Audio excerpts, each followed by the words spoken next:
Bienvenue, bonjour, bon après-midi, bonsoir. Je m'appelle Laura Kohler et je travaille donc chez Watsonade. Ce matin, je vais diriger la session. Et aujourd'hui, c'est la dernière session sur la série concernant donc l'assainissement géré en toute sécurité et ça parle donc de la main-d'œuvre de l'assainissement. Alors, on a l'interprétation en français, donc nous vous invitons donc à sélectionner votre canal de langue. Donc, si vous avez besoin d'assistance tout au long, donc utilisez le chat pour mettre votre requête. On va commencer donc par un aperçu donc des étapes. Ensuite, on aura une présentation donc introductive sur le renforcement des capacités en matière de ressources humaines pour l'assainissement. Et Et ensuite, on aurait donc quelques exemples d'initiatives sur les ressources humaines en matière d'assainissement et on va terminer par une série de questions-réponses. Alors, nous savons que nous devons accélérer l'accès en matière d'assainissement rapidement et pour cela, il faut assurer un certain nombre d'étapes pour pouvoir accélérer. Et en même temps, on sait qu'il y a aussi une grosse lacune dans la compréhension quand on parle, par exemple, d'expressions telles que la résilience de l'assainissement. Et on veut aussi donc assister le programme pays à travailler aux différents niveaux, avec les acteurs au niveau national ou local pour pouvoir mettre en œuvre des systèmes, le renforcement, l'approche du renforcement des systèmes qui soit dirigée par le gouvernement et assurer que les activités se complètent les unes les autres et sont en cohérence entre les différents partenaires et acteurs du secteur. Et donc, l'enregistrement de ce webinaire sera disponible sur Susanna et chaque étape vous dit ce qu'il faut faire. Alors, le cadre initial, pour vous donner le contexte, l'idée a été testée, la première idée a été testée pendant donc, le sommet mondial de l'assainissement qui était co-parrainé par l'UNICEF et l'OMS avec le soutien de WaterAid, SNV et d'autres partenaires.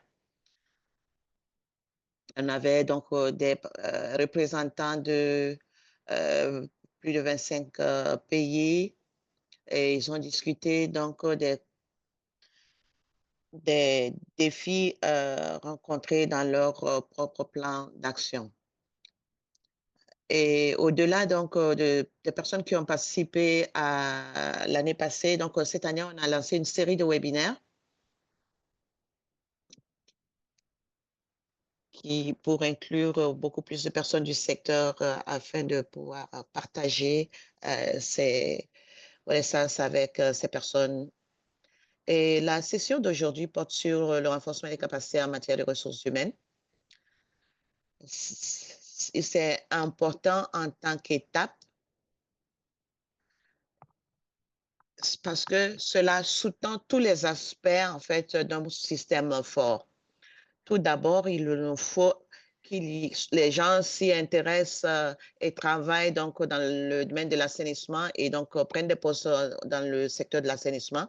Et il faut aussi que les personnes soient compétentes en ayant donc les bonnes connaissances et les bonnes compétences pour pouvoir faire leur travail.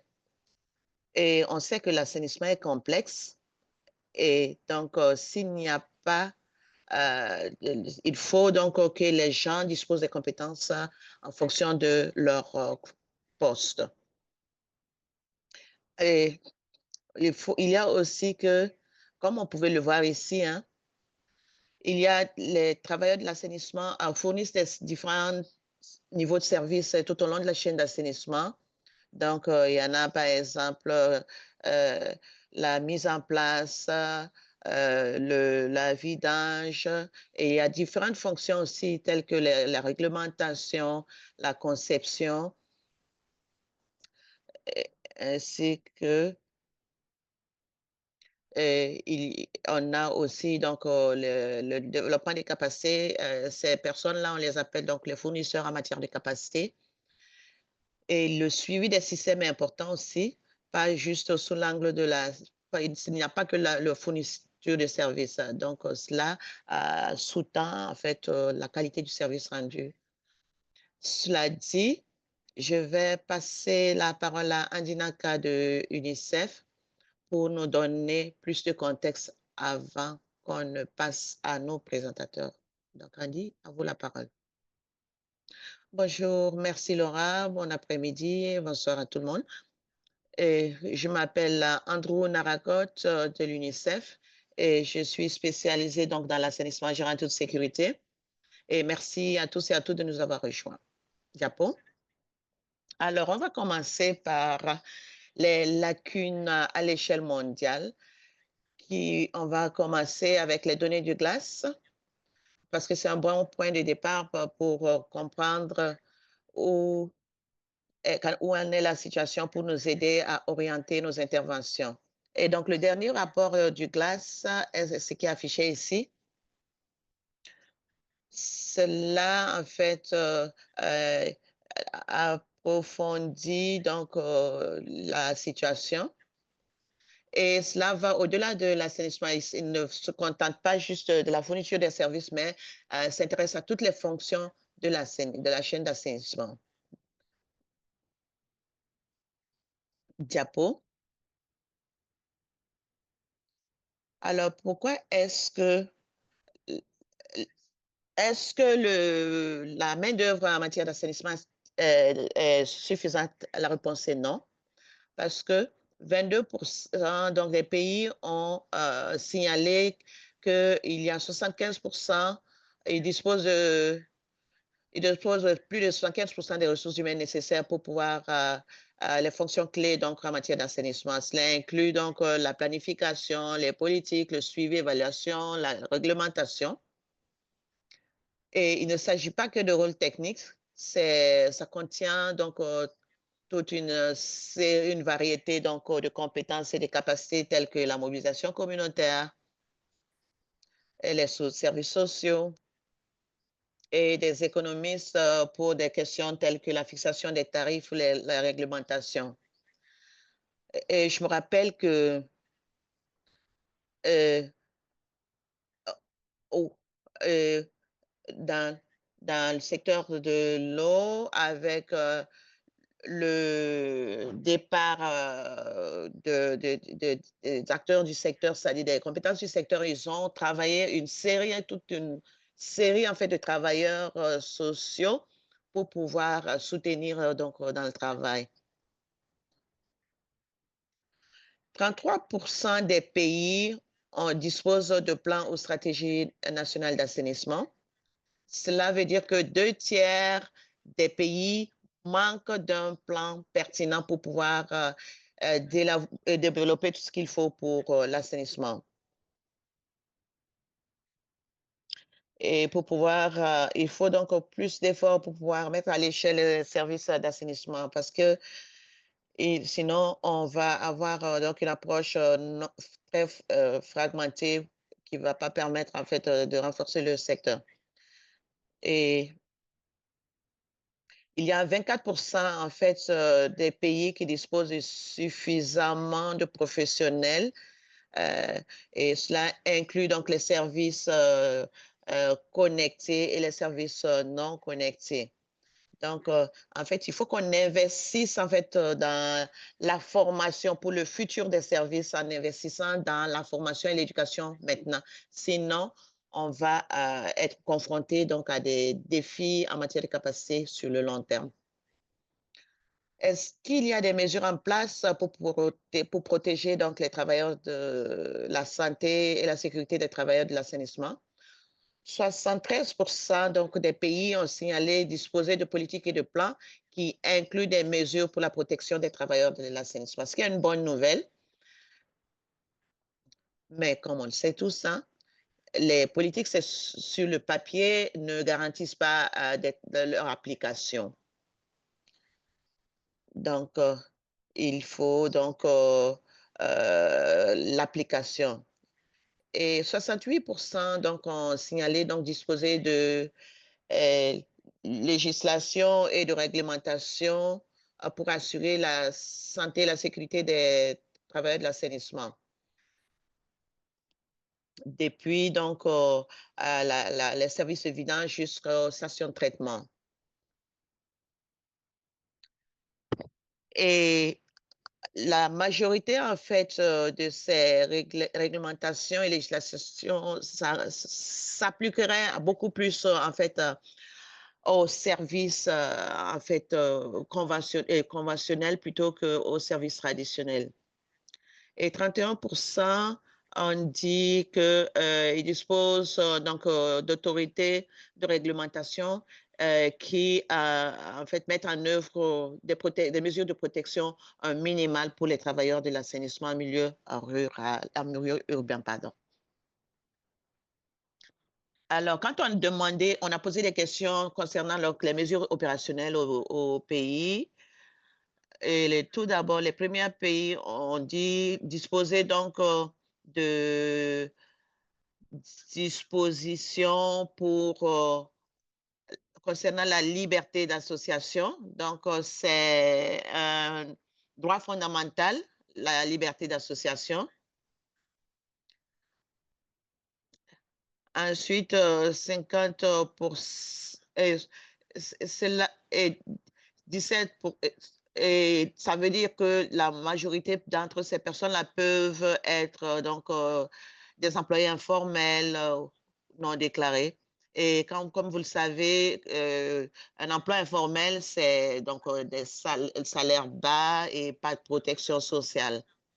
Et autre chose à mentionner, c'est que 26% donc on dit qu'il manquait donc des mesures pour pouvoir protéger les travailleurs de l'assainissement ainsi que la santé et la sécurité.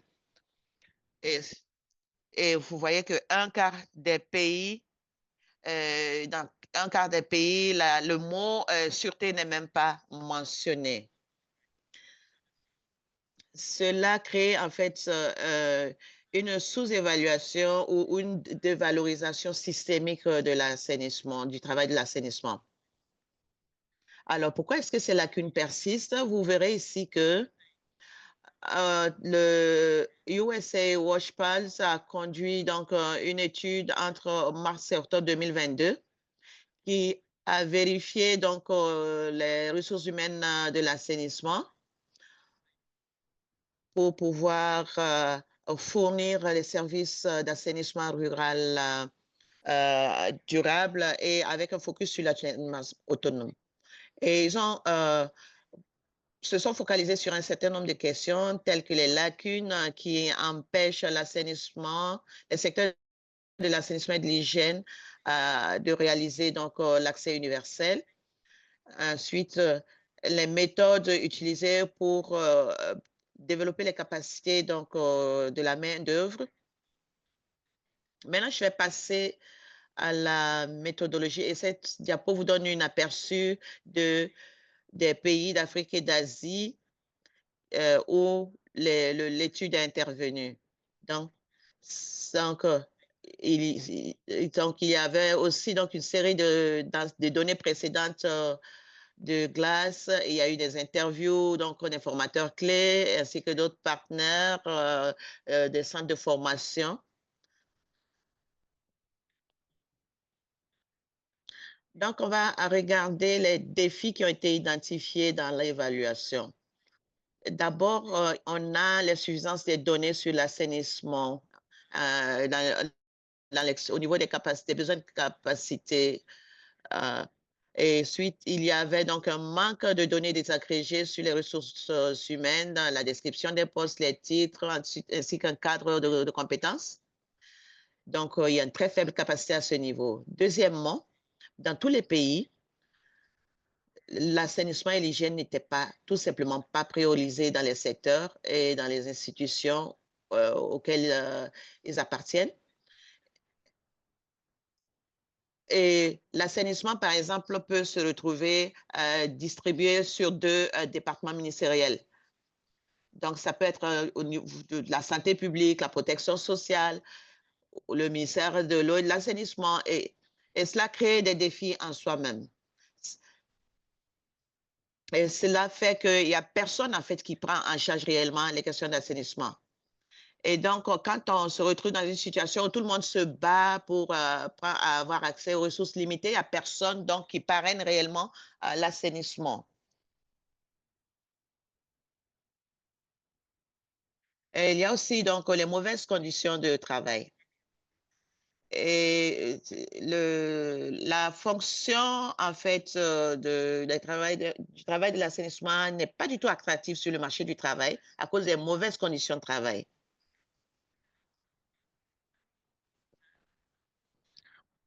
Des fois,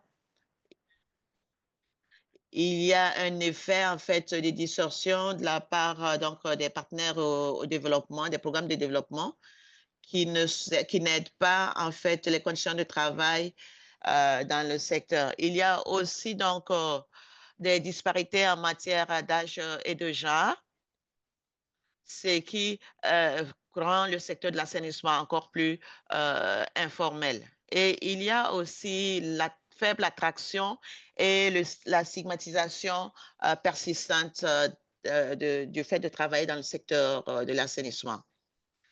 Et ce sont des barrières persistantes, y compris dans le secteur privé quand il fournit les services. Donc, c'est un modèle de business, en fait, qui ne permet pas énormément, qui ne permet pas beaucoup donc d'en faire une activité rentable.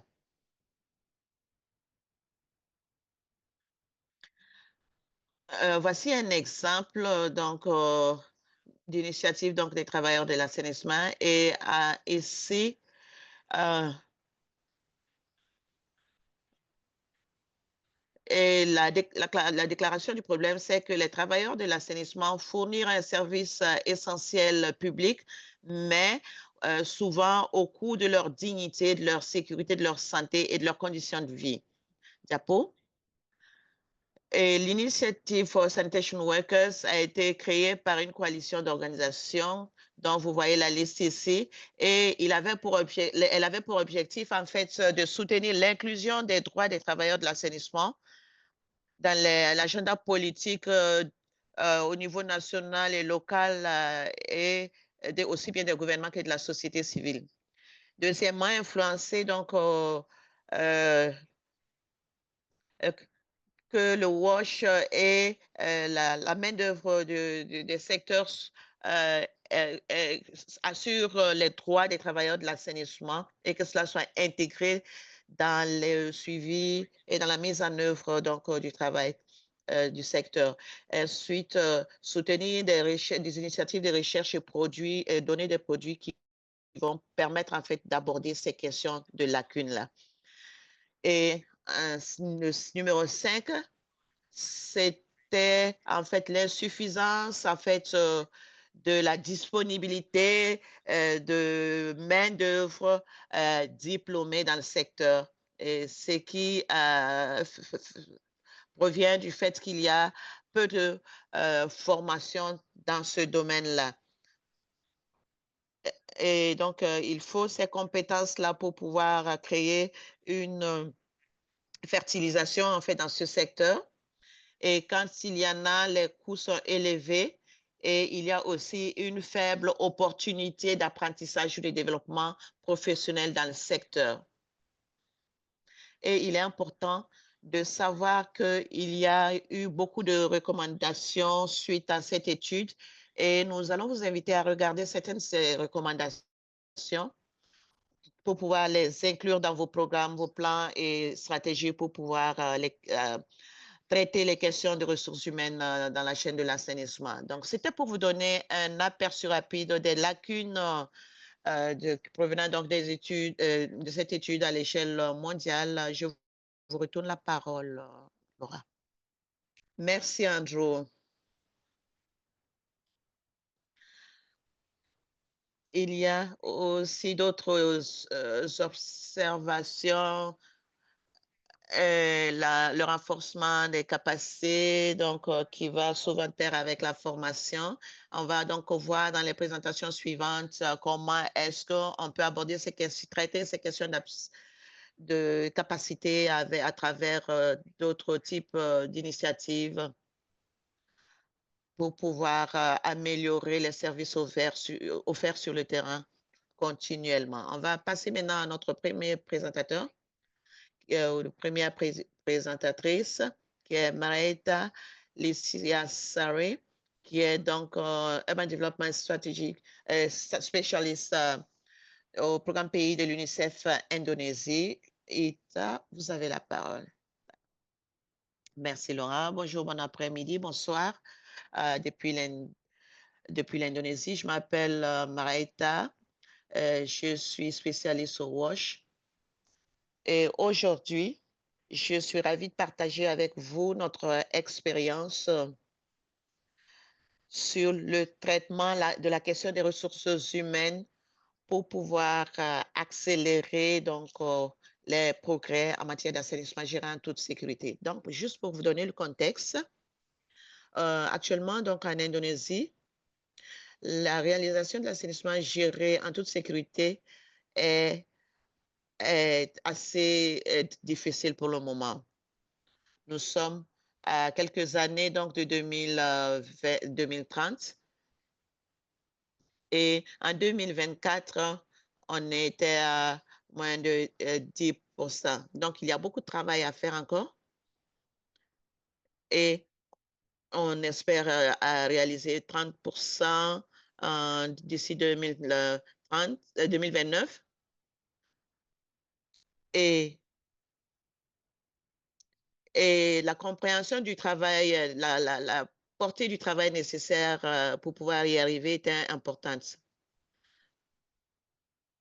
Et on voudrait aussi donc que l'assainissement géré soit en toute sécurité fasse partie en fait de la priorité nationale.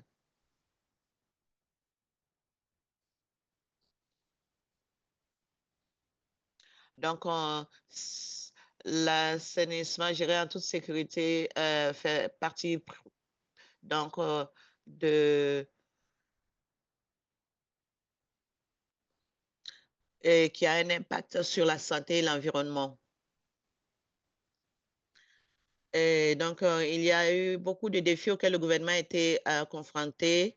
Il y a d'abord les faibles capacités, aussi bien institutionnelles que les ressources humaines. Et les ressources humaines, c'est le plus gros défi auquel on est confronté. Et donc, dans le cadre de ce plan, avec le soutien donc, de l'UNICEF, nous avons soutenu le gouvernement à préparer donc, un plan pour la réalisation de la cible ODD. Et dans ce cadre-là, nous avons conduit une évaluation pour comprendre quel est le niveau de besoin en matière de ressources humaines pour pouvoir réaliser aussi bien les cibles mondiales que les cibles nationales. Donc, on a essayé de calculer le nombre et on a aussi identifié les compétences, les attitudes et les compétences, les connaissances nécessaires pour disposer de suffisamment donc, de nombre de main-d'œuvre pour pouvoir soutenir dans la réalisation donc, de ces cibles-là. Et en termes donc, de focus de l'évaluation, on a aussi regardé différentes fonctions dans le secteur, pas juste dans la fourniture des services, mais dans d'autres fonctions telles que un environnement propice, la conception, la construction, pour nous assurer d'identifier tous les défis et toutes les opportunités pour pouvoir assurer la disponibilité des capacités en matière de ressources humaines dans toute cette chaîne. Et l'évaluation a aussi fourni des bases pour pouvoir gérer le problème, régler le problème. Et donc, on a pu identifier des activités dont je vais vous entretenir tout à l'heure. Et l'une d'entre elles, nous, on a divisé cela donc en grandes cibles, donc sur la base de ce qui existe d'abord dans les institutions, par exemple, gouvernementales, par exemple. On a identifié donc la main-d'œuvre là-bas. Ensuite, on s'est assuré de voir comment est-ce qu'on peut euh, une main-d'œuvre potentielle ou en tout cas des jeunes pour pouvoir combler les lacunes par rapport aux ressources nécessaires à ce niveau en matière de RH.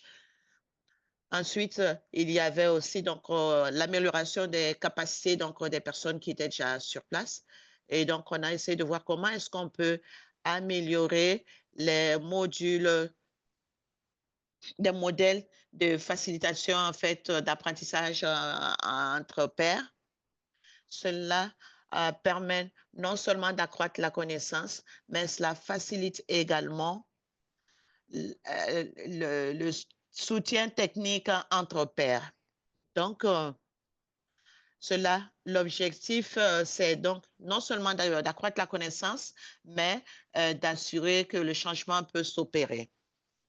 Et ça, c'est quelque chose de très intéressant. Donc, parce qu'on a eu des pairs donc, de mentors et de personnes mentorées. Et aussi, donc, au niveau de la formation elle-même, on a vu que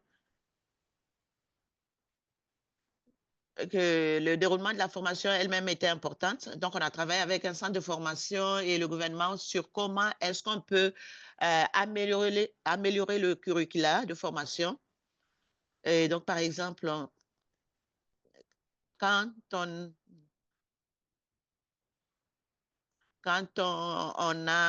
par exemple, sur la thématique de la résilience climatique, par exemple, on les a interpellés pour améliorer donc le module sur la résilience au climat.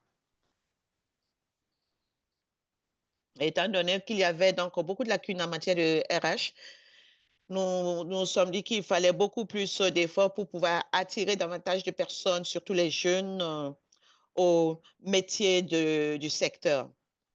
Et pour cela, on a établi des partenariats avec certaines universités pour pouvoir augmenter les compétences et les connaissances à travers donc des formations, des webinaires et des actions de terrain.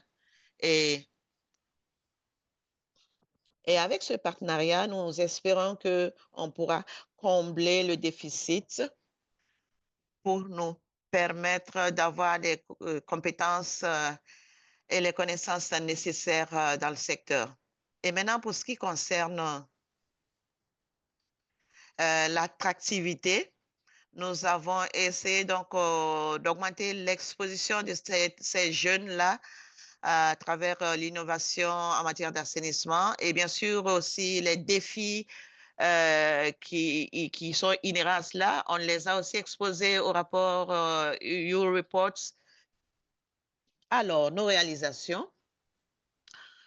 Nous avons de l'évaluation, on a vu qu'il y a eu un suivi de la part du gouvernement pour comment est-ce que on peut améliorer les compétences de base parce que en fait il y avait un manque en fait de standards de compétences dans le secteur. Et jusque-là, il y en a juste quelques normes en fait de compétences de l'assainissement qui existent. Et donc, le gouvernement a décidé donc d'améliorer cet état de fait en améliorant donc les normes en matière de compétences pour le secteur de l'assainissement. Ensuite, en termes de partenariat, des partenariats que nous avons eu avec les autorités locales, nous avons donc mis en place en fait une base de données euh, pour pouvoir aider les villes dans la planification de l'assainissement. Et jusqu'à présent, nous avons pu euh, enquêté auprès de 600 ménages, 6 000 ménages. Et cela a permis donc aux autorités locales à pouvoir fournir donc des matériels d'adaptation provenant donc du travail des étudiants. Et cela est devenu un outil pour la prise de décision. On a aussi vu que l'apprentissage entre pairs et le soutien entre pairs a aidé donc à améliorer donc les capacités du gouvernement.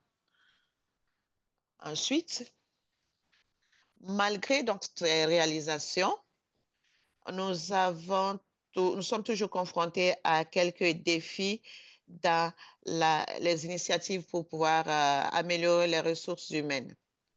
Et on a vu que l'apprentissage entre pairs était très efficace et les, les, dans les Parce autorités, qu'ils ont une au sein donc perception pour des savoir que donc leurs gouvernements, pairs connaissent mieux, par exemple, je sais pas, le par exemple, gouvernement, les par exemple, autorités national. locales et ou d'autres acteurs. Donc, ce qui fait que donc l'apprentissage par les pairs constitue encore une fois donc d'une ville à une autre est vraiment très efficace. Mais nous avons trouvé que aussi c'est un peu plus compliqué donc à mettre en œuvre pour l'instant en tout cas parce que donc avec cet apprentissage par les pairs, parce qu'il ne s'agit pas seulement d'amélioration des connaissances mais aussi il s'agit de s'assurer que les changements se produisent. Nous avons vraiment besoin d'avoir un certain nombre de mentors qui ont vraiment des connaissances, qui ont assez de connaissances, de capacités, donc pour réaliser quelque chose, mais en même temps pour pouvoir appuyer les autres. Donc ça, c'est quelque chose qui est vraiment très, très limité pour l'instant en nombre de mentors. Mais ce qui fait que peut-être que plus tard, s'il y a beaucoup plus de villes qui sont avancées à l'état d'avancement, ça nous permettra d'avoir plus de pairs qui pourront travailler avec cet apprentissage. Et pour l'instant, les modalités pour cet apprentissage par les pairs est vraiment réalisé sur le net. Il n'y a pas de motivation pour les mentors par rapport à l'appui technique qu'ils obtiennent de leur père, parce que c'est quelque chose qu'ils ont besoin. Donc, il faut le temps qu'ils dévouent à ce travail-là. Et aussi, il faut, donc, il faut du temps et en même temps des ressources pour pouvoir le faire dans le cadre de ce processus-là.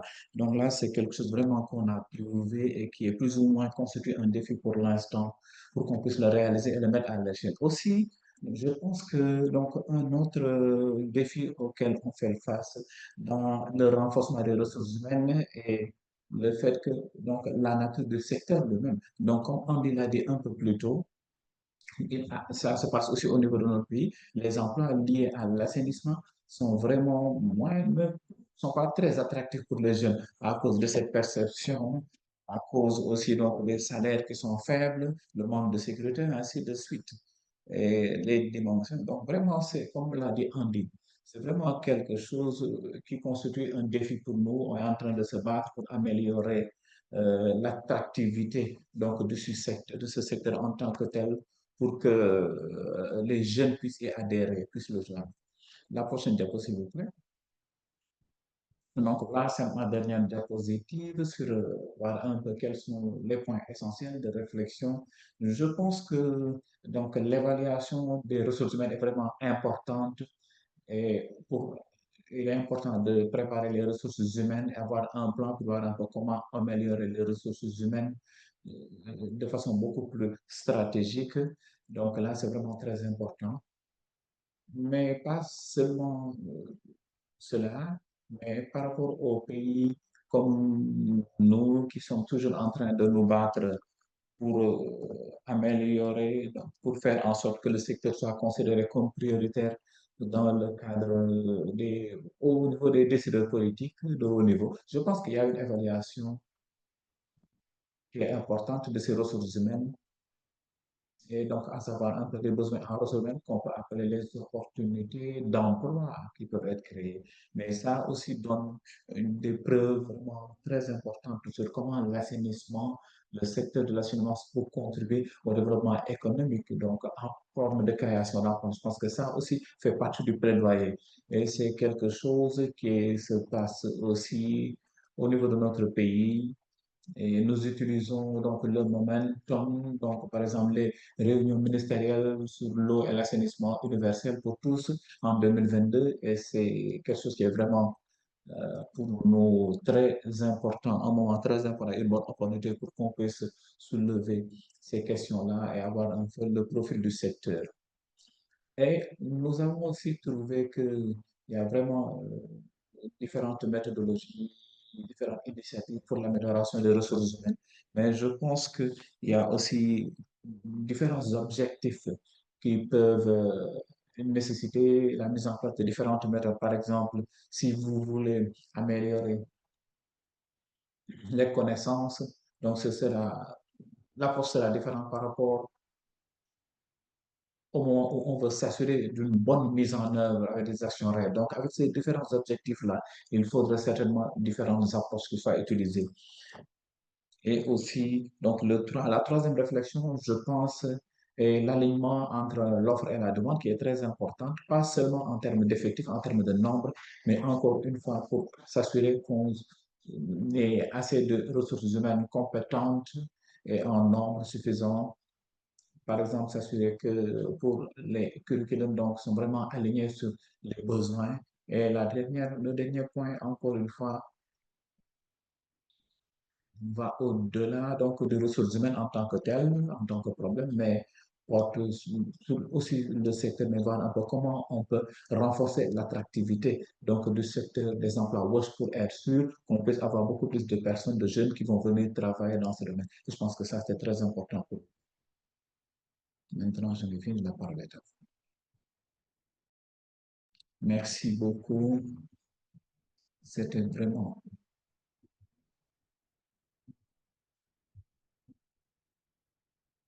les objectifs. Et voilà, je pense que donc, c'est ce que nous avons souvent par rapport aux services liés aux capacités. Nous avons un certain nombre d'aspects sur lesquels on a aussi différentes tailles et on essaie de voir un peu comment renforcer les différentes offres et les différentes capacités pour les faire correspondre à ces besoins-là. Et donc, faut prendre le recul et voir, pour comprendre les besoins, comme vous l'avez dit, et concevoir les opportunités de développement professionnel et aussi la mise en œuvre de tout cela pour vraiment prendre en charge les besoins et s'assurer qu'on est donc vraiment des correspondances. Et ceci étant, je vais passer la parole à notre prochain présentateur. Donc, je vais donner la parole à Trinity Dakar et qui est aussi donc de l'entreprise Mahima, qui est de la même entreprise que Mahima Vijendra, et donc IIHS, et elle va parler du renforcement des services dans le cadre de la gestion de la gestion de guerre aussi. La parole est à vous, Trinity. Merci beaucoup, Laura. Donc, j'espère que vous m'entendez clairement.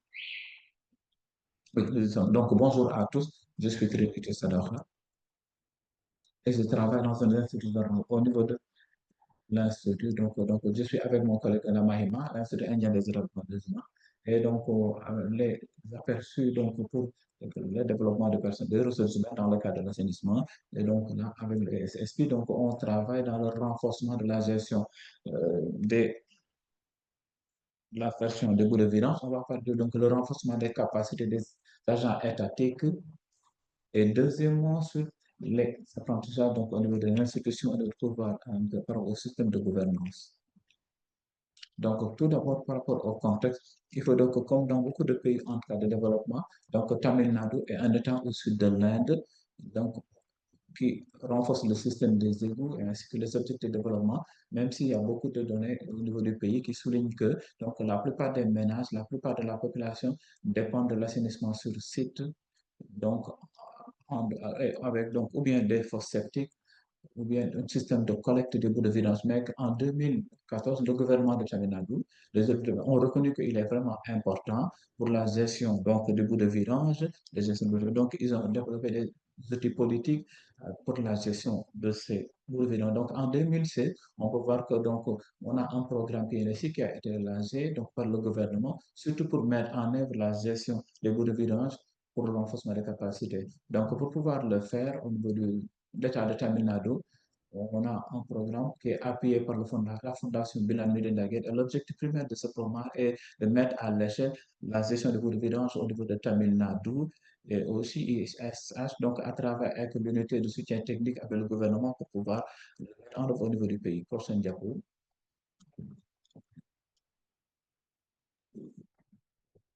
Donc, lorsqu'on a commencé à travailler dans le cadre de ce programme, la question principale donc, était donc comment on peut de- renforcer les capacités des parties prenantes en 2014 au niveau de la gestion des boues de vidange. Donc, en 2014, donc, il y a un instrument politique qui a été élaboré pour la gestion des boues de vidange. Mais lorsqu'on a commencé, donc, en 2016, il n'était toujours pas clair de savoir un peu s'il y avait donc, certains des acteurs au niveau de la gestion des boues de vidange et aussi si la collecte était faite de façon vraiment sécurisée, donc par rapport aux différents instruments politiques qu'on met en place. Donc, comme je l'ai souligné un peu plus tôt, donc il y a beaucoup de temps que la mise en place des politiques, mais cela n'a pas garanti donc, que ce soit mis en œuvre. Donc maintenant, pour l'État de Tamil Nadu, lorsqu'on a commencé la mise en œuvre de ce programme, il était clair pour nous qu'il y avait vraiment, donc il y avait donc, par rapport aux instruments politiques, beaucoup de limites, et voir un peu par rapport à la gestion des bouts de vidange et la mise en œuvre au niveau de Tamil Nadu. Et donc, ce qui est surprenant, c'est que donc, il y avait vraiment donc, limite donc, les acteurs clés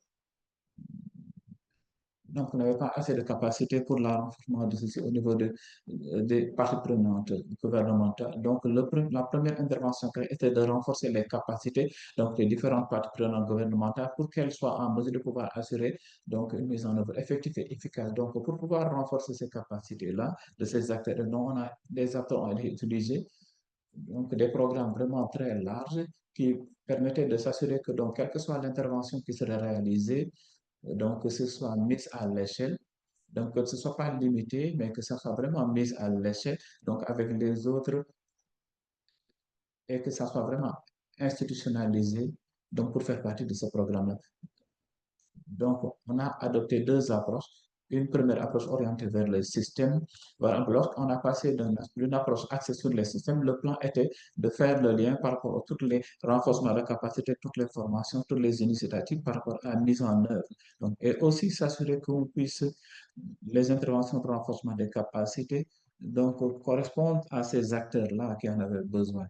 Donc, là, vraiment, c'est des concepts clés sur lesquels on a travaillé pour pouvoir travailler dans le renforcement des capacités des parties prenantes du gouvernement. Et aussi, le deuxième point est d'assurer, donc, de pouvoir avoir ces informations de mise en place, donc, avec des méthodes multimodales, donc, pour que les parties prenantes gouvernementales puissent en bénéficier pour le renforcement multimodal de leurs capacités. Prochaine diapo. Là, sur cette diapo, on peut voir un peu donc, des stratégies clés qui ont été adoptées.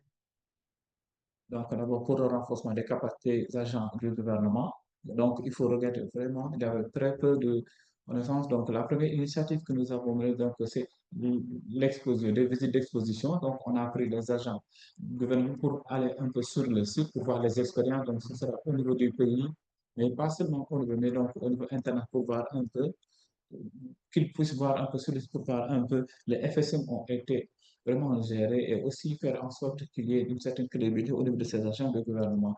Donc là, ça a été le monde pour la gestion des bouts de vidange.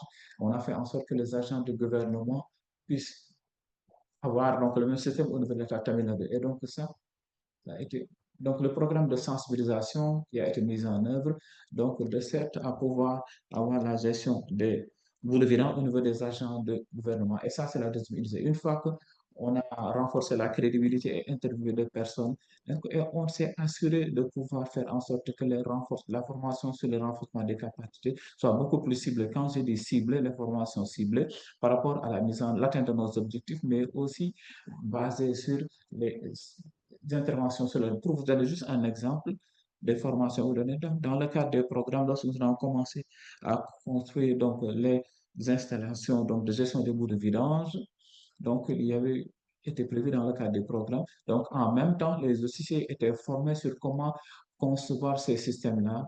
Donc on a eu des formations sur la conception des systèmes, donc des formations sur la préparation des rapports de projets détaillés. Donc la formation aussi a été dispensée de sorte qu'ils puissent mettre en œuvre tous les apprentissages dont ils ont bénéficié dans le cadre. Et aussi, donc, par rapport à ce plan, donc, les installations de traitement ont aussi commencé à être construites. On a aussi vraiment d'appui sur le terrain pour s'assurer que ces installations soient construites donc, selon les normes de qualité nécessaires. Donc, il y avait des formations au niveau de nos salles de classe et qui ont été dispensés avec des formations sur le terrain en même temps. Encore une fois, on a utilisé les systèmes mis en place pour pouvoir, donc, et on a compris qu'il y avait vraiment, donc, on a essayé de voir un peu pour certains organes qui travaillent bien pour faire en sorte qu'ils puissent partager avec les autres. De sorte pour pouvoir avec les organisations au niveau local, on a fait des formations euh, donc pour qu'ils puissent apprendre les uns des autres. Et finalement, nous savons tous que donc en 2020-2021, donc avec la COVID 2021, donc il y a vraiment donc d'histoire qui a dérangé beaucoup de nos activités que nous menions. Donc on a utilisé des modèles alternatifs et on a un peu moins utilisé certains des matériaux pour la formation. Donc, et utiliser des matériaux beaucoup plus faits, mais aussi aider les agents du gouvernement donc, pour l'apprentissage, donc l'auto-apprentissage et donc de sorte qu'ils puissent s'enseigner eux-mêmes. Prochaine diapositive. Donc là, dans la première diapositive, on a passé donc des stratégies claires qu'on a utilisées pour former les agents étatiques. Donc, sur cette diapositive, on a donc certains des facteurs clés. Donc, par exemple, pour les objectifs dans le cadre de gestion de données, comme on a dit un peu plus tôt, donc faire le lien, la formation est liée au domaine de réforme tel que le renforcement des capacités, ce qui va permettre de motiver les agents de l'État pour apprendre et mettre en œuvre en même temps. Et deuxièmement, quelque chose qu'on a pu réaliser dans le cadre du programme et qui est important, c'est les plafonds d'apprentissage informel. Pour notre cas, WhatsApp a été utilisé, on a compris l'importance de WhatsApp dans le cadre de ce programme et qui nous a permis de pouvoir travailler donc, avec les agents étatiques donc, pour pouvoir aussi prendre en charge beaucoup des aspects donc, culturels. Donc, l'utilisation de ces plateformes informelles nous a permis, nous a été très utile en tout cas, et finalement contextualiser donc, les apprentissages, les matériaux d'apprentissage, tous les matériaux qu'on a utilisés donc, ont été traduits dans les langues locales et on a aussi utilisé d'autres matériaux créatifs comme je l'ai dit un peu plus tôt, donc les matériaux non seulement numériques et digitaux qui nous ont permis vraiment une bonne, très bonne amélioration avec les agents étatiques. Et aussi cela nous a permis de mettre à l'échelle pour le renforcement des capacités. Donc, dans le cadre de cette, on a pu former 3000 agents gouvernementaux et aussi former grâce aux efforts de renforcement des capacités multimodales. La prochaine, s'il vous plaît. Donc, comme on l'a dit un peu plus tôt, donc un des programmes, l'objectif principal est pas de renforcer les capacités, mais en même temps de s'assurer que ces capacités ou ces interventions soient institutionnalisées ou bien intégrées dans les systèmes gouvernementaux. Et donc, dans le contexte de Tamil Nadu, il n'y avait pas d'autres officiaux, donc d'autres officiers venus de l'extérieur. On a travaillé avec les locaux, ce qui était. Donc, l'intervention consistait à former donc, les agents. Donc, la formation était importante pour le permettre de mettre en œuvre, mais aussi faire en sorte que ces interventions soient durables, ce qui était vraiment très important pour pouvoir institutionnaliser donc, les processus FSM et aussi au niveau des systèmes gouvernementaux. Ça, c'était vraiment la deuxième intervention clé. Donc, institutionnaliser donc, les objectifs FSM pour les agents gouvernementaux au niveau des systèmes gouvernementaux. Donc, ceci a été vraiment permis de savoir un peu quels sont les SSM processus donc, par rapport aux agents gouvernementaux et qui avaient besoin d'être intégrés au niveau des systèmes gouvernementaux et aussi avoir des discussions donc, au niveau des organisations locales, au niveau étatique et à tous les niveaux. Et on a pu discuter avec eux, échanger pour qu'ils puissent comprendre quelles sont les meilleures possibilités pour intégrer dans les différents opérationnels au niveau du gouvernement. On a décidé donc de la visibilité, donc côté emploi, donc les différents instruments politiques donc par rapport aux agents étatiques. Et donc en 2022, comme je l'ai dit, donc on a eu les instruments politiques de Tamil Nadu Donc, comme je l'ai dit un peu plus, pour l'an 2014, donc, il y avait les directives, les lignes directives, donc, ont été mises en l'échelle en 2022. Et à ce moment, nous avons intégré, donc, les rôles des agents étatiques, donc, pour la gestion des FSM et aussi en tant que chapitre par rapport au.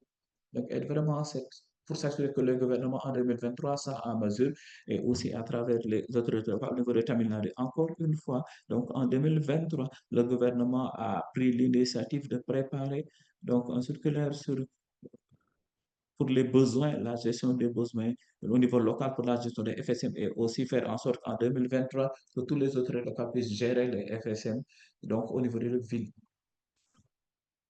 Prochaine diapo, s'il vous plaît.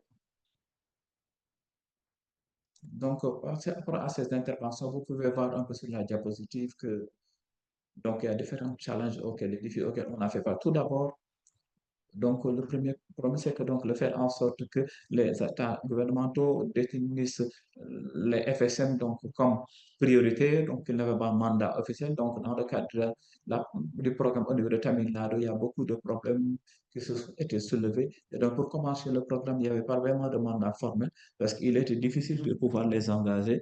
Et aussi, donc, il fallait un peu utiliser les capacités, les moyens disponibles pour le renforcement des capacités et mettre l'accent sur les infrastructures. Par exemple, l'accent aussi avait été mis sur l'investissement sur les et aussi le renforcement des capacités, de sorte qu'il nous fallait donc ne pas forcément mettre l'accent sur la mise en place des institutions, mais le renforcement des capacités au sein des systèmes étatiques.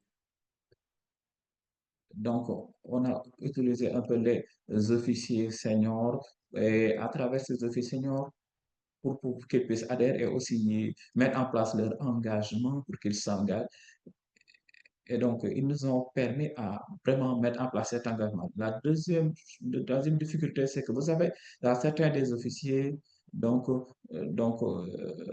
qui montrent une certaine rigidité et par rapport au renforcement des capacités. Ils ont vraiment beaucoup de notions, donc, et les disruptions liées à la pauvreté. Et donc, pour pouvoir venir on a eu des champions au niveau pour le renforcement des capacités qui nous permettent de pouvoir maintenir ce momentum et aussi, donc, avoir une institutionnelle pour appuyer ces officiers-là. Donc, vraiment, ces compétences ont été utilisées pour interviewer encore une fois, donc, et aussi la planification des ressources qui a été utilisée donc, plus ou moins une sorte de matériau qui nous permet de rafraîchissement des connaissances. Et ça a été introduit au point de ces instants en tant qu'armée. Mais finalement, donc, le problème principal auquel on a fait face portait sur le manque de voies institutionnelles claires lorsqu'on a essayé d'intégrer les développements des capacités au niveau des systèmes gouvernementaux existants ou bien essayer de les institutionnaliser. Il y a des officiers donc, qui sont au niveau, il y a une certaine il y avait une absence de voie institutionnelle claire. Donc, il y avait vraiment beaucoup de retard par rapport à ce que nous voulions réaliser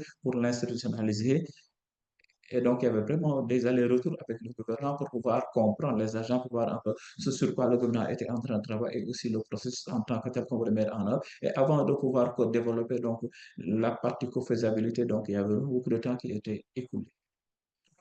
Prochaine diapo, s'il vous plaît. Voilà, maintenant, je pense que donc c'est les réflexions, les défis à relever vers le développement des capacités avec une participation motivée, voir un peu les objectifs pour les aider. Mais en tant que programme, il nous faut aussi faire en sorte que les parties prenantes et donc les constructeurs de ces forces sceptiques voir un peu ils peuvent contribuer, tous les acteurs contribuer à ce que nous allons mettre en place, mais aussi dans le cadre de cette présentation, on a travaillé sur le renforcement des capacités des agents et aussi institutionnaliser tout ce processus de sorte que pour la troisième diapositive, on a eu des questions, des réflexions. Donc, sur la base de la présentation qu'on vous a fait pour avoir comment institutionnaliser les capacités, le développement des capacités comme faisant partie de l'approche gouvernementale et aussi faire des motivations et voir un peu comment, dans le cadre des participations, renforcer les capacités, quels sont les partenariats clés qu'il faut mettre en place pour une mise à l'échelle. Et voici certaines des questions donc, sur lesquelles on voudrait réfléchir. Et aussi, si vous pouvez y réfléchir et nous faire des feedbacks, et si vous avez des questions, je suis prêt à vous écouter. Merci.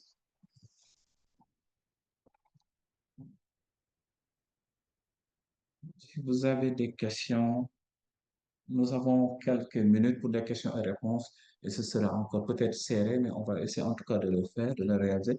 Mais donc, si vous avez des questions, levez la main de sorte que Trinity, Mahima et Ita, et vous, si vous les partagez sur le chat, est-ce qu'on a des questions sur le chat? Oui, nous avons des questions. On a une main qui est levée et une question postée sur le chat.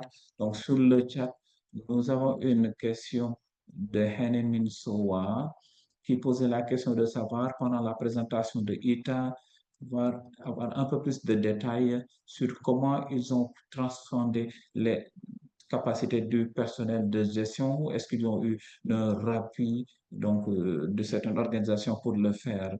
Donc, peut-être qu'on va commencer par cette question à ITA et on a une main qui est levée par Ntuthi Kitandi. Donc, ce sera pour poursuivre la deuxième présentation. Itana, si vous voulez répondre, et après, on va passer à la question du monsieur.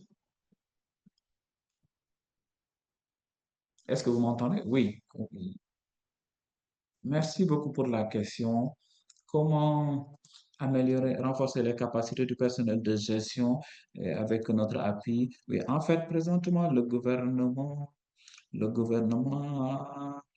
a vraiment un programme de réglementation pour l'amélioration et le renforcement des capacités.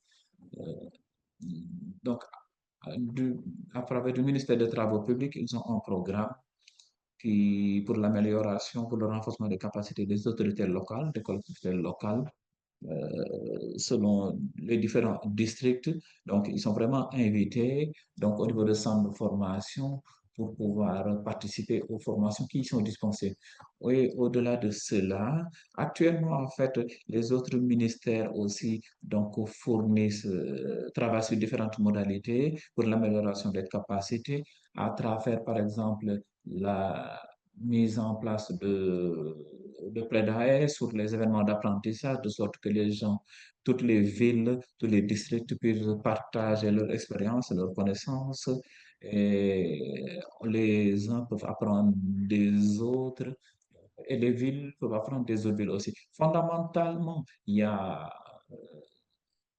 un programme par rapport régulièrement mis en œuvre. Mais en fait, nous sommes rendus compte aussi que il y avait vraiment le personnel qui change souvent au niveau des agents étatiques, ce qui fait que ceux qui ont reçu la formation, ceux qui en ont bénéficié, donc souvent sont affectés à d'autres postes, ce qui fait que donc, la formation que nous avions déjà dispensée n'est pas suffisante parce que nous recevons tout le temps de nouveaux agents qui sont affectés dans le secteur. Donc, ça, c'est vraiment quelque chose d'après nous, que nous ressentons. Bien sûr, il y a des efforts qui sont faits, mais il y a les gaps, les écarts, les lacunes par rapport à l'expertise des agents au niveau des postes, donc qui est vraiment très faible à cause de cette fréquence d'affectation donc des agents gouvernementaux. J'espère avoir répondu à la question. La parole est à vous maintenant. Merci beaucoup. Je pense que nous aussi, donc vous aviez levé la main, nous aussi, si vous voulez poser votre question, nous aussi.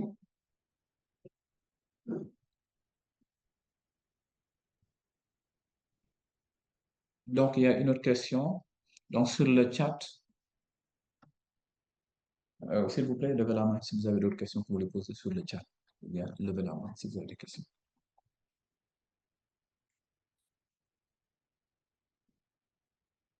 Oui, d'accord. Allez-y.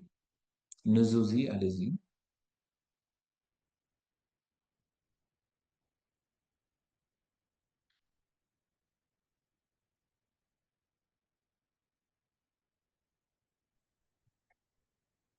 Ah, ok, ok. Ok, je ne vous entendais pas, mais là, c'est bon. Ok, hein. Donc, je vais poser ma question en français, s'il vous plaît. Mon anglais n'est pas très bon.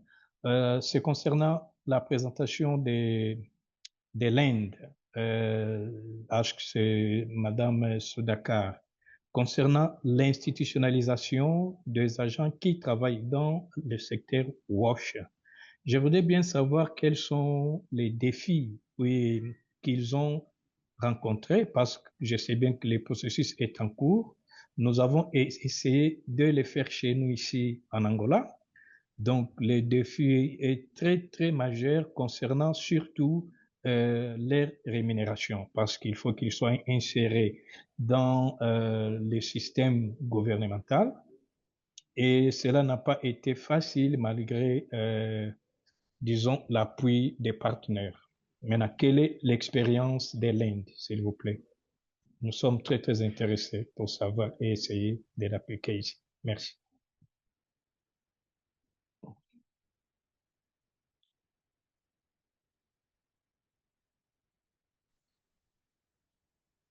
Donc, est-ce que quelqu'un peut traduire? Donc, on a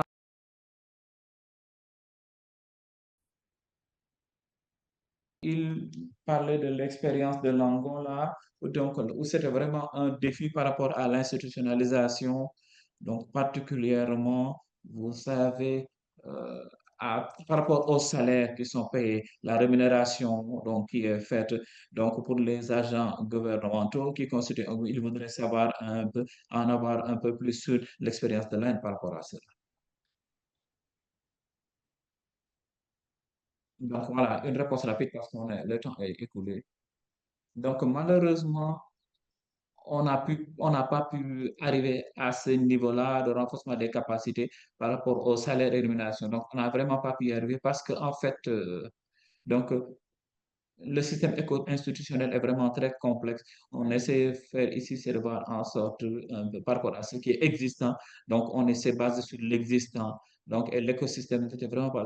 Pour travailler sur cela, on a pensé même à avoir donc, un système FSM juste pour exécuter, donc une unité pour gérer un peu donc, la gestion des providences. Donc, à travers l'État, mais vraiment, le gouvernement a dit que donc, et le gouvernement a gelé les recrutements de cela. Donc, vraiment, le domaine dans lequel, par rapport à l'émunération, vraiment, on a différents acteurs, pas seulement les agents gouvernementaux, mais aussi d'autres personnes qui sont impliquées, donc ceux de l'assainissement. Mais c'est pas quelque chose sur quoi on s'est vraiment focalisé. Donc, c'est quelque chose qui est vraiment, va être couvert largement, hein. Donc, dans les forums, mais on n'a pas mis l'accent sur cet aspect spécifique pour voir un peu comment, on a essayé de voir un peu comment renforcer leurs capacités et leurs aptitudes à pouvoir jouer leur rôle et assurer leur rôle. Mais donc, on a vraiment fait une chose rapidement. Donc, par rapport aux travail de l'assainissement, donc, on a essayé de voir un peu comment amélioration, leur protection sociale, leur accès au bien-être et donc améliorer donc le bien-être et la sécurité. Pas directement, mais voir un peu, donc, dans cette perspective-là, de voir un peu voir un peu ce qu'ils recevaient pour la mise en place, la mise en œuvre de leur rôle et responsabilité, ce qu'on a essayé de faire. Merci. Donc, je vais demander à Ibi Yami, si vous voulez vraiment donc une réponse rapidement pour par un présentateur pour qu'il puisse clôturer. Donc, on va prendre juste quelques minutes encore pour clôturer. Mais si vous voulez commenter la réponse, merci. Merci beaucoup pour la présentation. Je suis Ibi Yami Olodane, directeur de PNI, système de politique et contrôle au niveau de l'assainissement, donc au niveau du Ghana.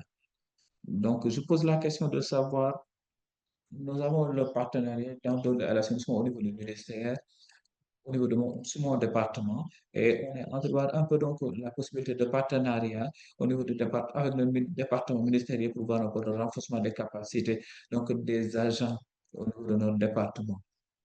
Nous avons vraiment discuté par rapport à la gestion de cela et il nous faut vraiment, je veux voir un peu s'il y a des modalités que vous avez adoptées pour collaborer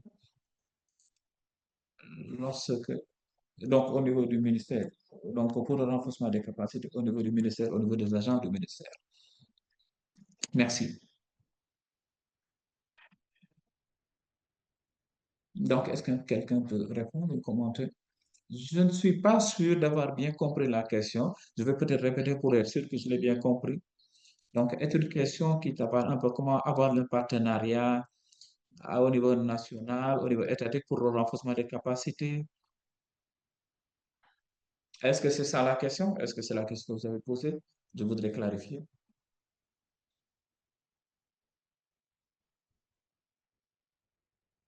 Donc, il s'intéressait un peu sur comment est-ce que les connaissances peuvent être transférées au niveau du Nigeria. Donc, par rapport que vous pouvez suggérer dans votre question, comment est-ce que vous avez pu le faire? Oui, je pense que donc il s'agit de savoir un peu comment nous sommes en train d'intégrer cela dans le système gouvernemental. Donc, que ce soit pour pouvoir agir au niveau national et au niveau décentralisé, au niveau local. Donc là, c'est vraiment beaucoup plus. Ça fait partie de comment le service dans son ensemble sont mis en œuvre et voilà un peu les rôles et responsabilités des différents agents. Mais pour le renforcement des capacités en tant que tel, oui, nous sommes en train d'essayer de voir un peu si on peut avoir un système de formation au niveau de l'État, que ce soit au niveau des agents étatiques ou comme au niveau national. Au niveau national, on est en train d'arriver. Au niveau des organisations qui mettent l'accent sur les institutions des affaires urbaines qui travaillent sur la formation des agents et les différents acteurs dans le domaine de la mise en œuvre des services de l'assainissement. Mais donc, par rapport au programme que nous sommes en train de mettre en œuvre au niveau de Tamil Nadu, dans ce genre de programme de formation et de initiative de renforcement de capacité au niveau national, c'est pas seulement mettre l'accent sur par un peu comment mettre à l'échelle à travers le reste du pays et au niveau international aussi, c'est possible. Je ne sais pas si les autres ont quelque chose à ajouter. Sérénité. Je pense donc, comme on l'a dit dans notre présentation, la collaboration a commencé. Donc, on a eu des partenariats dans le cadre du programme avec eux, des partenariats. Et donc, on a essayé de comprendre un peu avec le gouvernement de Tamil Nadu et avec les fondations avec lesquelles on travaille dans le cadre de ce programme. Avec les composantes clés de ce programme était le renforcement des capacités, ça a été initié. Et le plus important, c'est de voir un peu les approches à mettre en œuvre et comment on a travaillé. Merci. Donc, désolé, donc il y a d'autres questions, mais donc je vais passer la parole à Docteur Andrew pour la réflexion, pour les leçons, les points à apprendre. Docteur, si vous êtes en ligne, tant pis.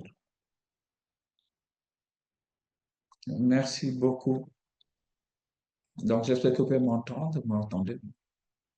Donc, tout d'abord, j'aimerais féliciter tous les trois présentateurs pour vraiment les excellentes présentations qui nous ont été faites. Et je pense que ces présentations-là sont vraiment tellement bien faites qu'il est vraiment très difficile de dire quelque chose après qu'elles aient été faites. Je vais juste essayer de travailler ici. Donc, la première présentation a été faite par Andrew et ce qu'il a essayé de souligner, c'est que la reconnaissance des travailleurs de l'assainissement. Donc, ça fait partie de sa présentation. Et donc, une chose, on a tous réalisé, c'est que dans le cadre de cette gestion sécurisée de l'assainissement, les travailleurs sont vraiment les éléments les plus qui bénéficient de moins de sécurité. Et quand on parle de l'assainissement géré en toute sécurité, vraiment, il faut mettre l'accent. Et là, l'accent est mis sur eux. Et donc, c'est vraiment un aspect sur lequel il faut travailler parce qu'il y a vraiment beaucoup de manquements. Et c'est vraiment un scénario sur lequel on pense. Il est apparu aussi que ça est en rapport avec comment on reconnaît ce travail, la perception de ce travail dans le cadre de la chaîne de valeur, le traitement, combien ils sont payés, que la stigmatisation sociale et aussi quelles des solutions on pourrait mettre en place pour le cadre professionnel, dans le cadre de la santé. On va essayer de voir un peu comment reconnaître leurs efforts et aussi reconnaître leur travail en tant que tel. Et ça, c'est vraiment le point essentiel à ce niveau, la reconnaissance. Aussi, Andrew a fait allusion au fait que nous avons vraiment un manque vraiment important de personnel formé pour pouvoir réaliser aller aux ODD 6.2 et c'est vraiment on a vu dans le rapport Glass qu'elle a mentionné et donc ça c'est la base pour la prochaine présentation qui a été faite pour le renforcement des capacités. Donc le renforcement des capacités en tant que tel a été pris en compte comme une façon de pouvoir vraiment combler ces lacunes-là. On a vu dans le cadre de ces présentations que le renforcement des capacités demande des individus vraiment qualifiés, il nous faut les connaissances là, et donc tout ça dans le cadre de la chaîne de valeur de l'assainissement et aussi les gens qui travaillent sur tous les aspects liés à l'assainissement, au service de l'assainissement. C'est pas seulement qu'on va former quelques individus, et donc pour des programmes de renforcement de capacité professionnelle, ça ne marchera pas comme ça. Il faut commencer vraiment du début. Il faut impliquer donc toutes les personnes qui travaillent dans cet agenda d'assainissement inclus. C'est la raison pour laquelle nous voyons que donc dans la présentation de Malek et donc la présentation de Trinity et Maïma, que le renforcement des capacités, pour le renforcement des capacités, il ne s'agit pas seulement de formation.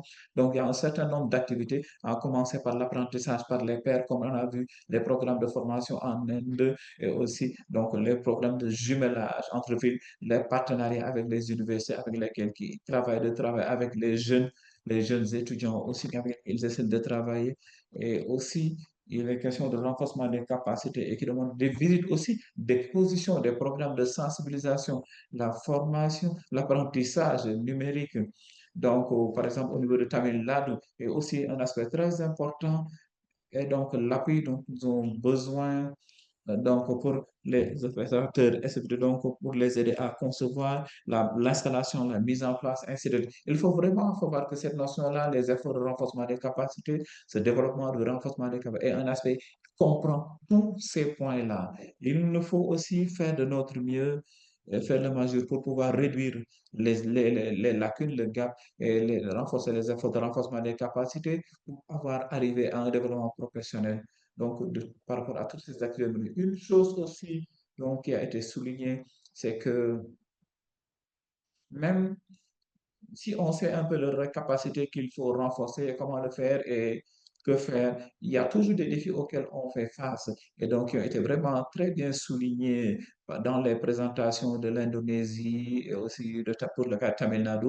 Pour le cas de l'Indonésie, ils ont vu que nous avons vu avec eux que donc ils sont en train de se battre pour mettre à l'échelle l'apprentissage par les pairs, mais à cause du manque de ressources et aussi à cause de la non-disponibilité d'assez de pairs. Cela est important parce que donc on peut avoir donc on peut mettre en place des mentors dans une ou deux villes ou bien un certain nombre, mais il faut voir un peu comment les appuyer pour qu'ils puissent continuer à appuyer les autres et ça constitue un problème. Nous avons aussi vu que donc les jeunes ne sont pas très intéressés pour travailler dans les emplois au secteur de l'assainissement. Ils préfèrent aller travailler ailleurs et il faut faire en sorte que ce travail-là soit beaucoup plus attrayant, beaucoup plus attractif. Et vraiment, donc la façon dont tout est structuré et l'écosystème lié à l'emploi, il faut vraiment que ce soit des emplois attractifs. Il faut qu'ils sentent que c'est un travail important qu'ils sont en train de faire. Et encore, ce que j'ai vu, il y a beaucoup de questions qui portaient sur comment l'institutionnalisation de ces activités de renforcement des capacités dans le cadre du système. Nous avons vu qu'il y a des défis réels auxquels on a fait face, mais aussi on a vu des choses similaires au niveau de Bangladesh aussi. Voir un peu comment on peut actuellement institutionnaliser donc ces services-là dans l'organigramme actuel. Donc, on voit que le gouvernement est en train de travailler. Le gouvernement, les agents étatiques sont en train de se casser la tête déjà avec le travail qu'ils ont. Et si on peut encore leur mettre dessus toutes ces activités, donc ils sont vraiment très réticents. Ils ne veulent pas le faire. Mais aussi, là, on a la même chose par rapport au pairs, le transfert des compétences. Il faut vraiment faire des formations de mise à niveau et aussi dans le cadre du classe, on a aussi vu que donc la sous-utilisation donc des éléments de renforcement des capacités, des ressources de renforcement des capacités. Nous avons vu aussi des similarités par rapport aux défis à travers donc cette globalité-là. Et toujours est-il que donc on a vraiment des possibilités de naviguer donc dans le cadre de ces défis-là et voir un peu comment trouver la voie pour travailler de façon effective sur certains de ces aspects parce que ce ne sont pas les aspects-là vont revenir et revenir encore. Et il nous faut vraiment réfléchir, vraiment très fort pour voir comment combler ces lacunes-là. Et donc, c'était tout ce que je voulais dire. Merci beaucoup de m'avoir invité. Et encore une fois, félicitations aux trois présentateurs pour ces vraiment excellentes et ma présentation. Merci beaucoup. Ah, maintenant, donc c'était tout. Donc, on a eu les enregistrements de la série sont disponibles ici, donc au niveau de la plateforme Susanna. Et encore une fois, merci beaucoup d'avoir participé et merci aussi d'avoir pris 15 minutes supplémentaires pour travailler avec nous et permettre d'échanger. Merci beaucoup. Et donc, ceci étant, on va clôturer. Merci beaucoup. Au revoir.